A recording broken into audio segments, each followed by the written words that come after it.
આજના મોર્નિંગ મંત્રનો હીરો છે આર્યન.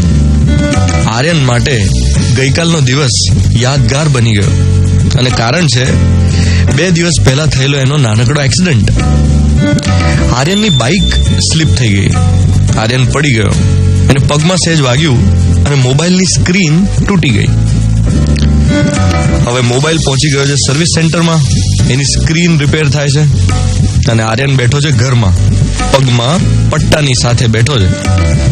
બધા ફ્રેન્ડ્સ એના ગયા છે આઉટ ઓફ સ્ટેશન અને આર્યન એ બધાની Facebook updates, Insta stories, WhatsApp stories જોઈને દુઃખી થાય છે કે યાર હું ભરાઈ ગયો છું, કમ્પલસરી ઘરમાં બેસી રહેવું પડે એવું છે.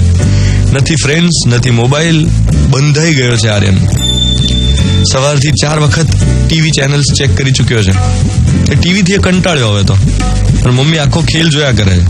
એને ખબર છે કે મોબાઈલ વગર આર્યન અધૂરો થઈ ગયો છે, અધીરો થઈ ગયો છે. પણ નવી જનરેશનની આ સમસ્યાનું સોલ્યુશન મમ્મી પાસે નથી. આ બધો ખેલ જોતા હતા આર્યનના દાદાજી, એમનાથી ન રહેવાયું.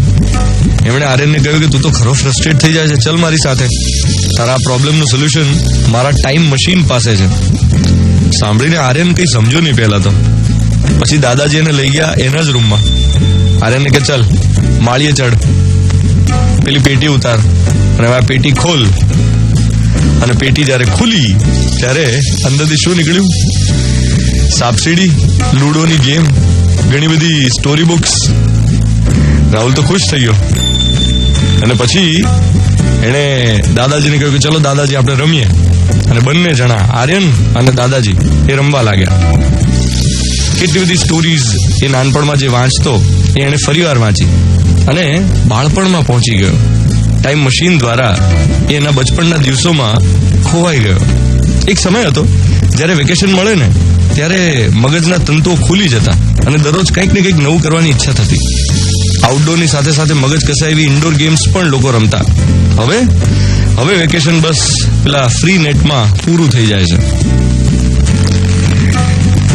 એટલે આખો દિવસ જો તમે મોબાઈલમાં રચ્યા પચ્યા હશો તો તમારા બાળકો પણ એ જ જોઈને મોબાઈલમાં રચ્યા પચ્યા જ રહેશે.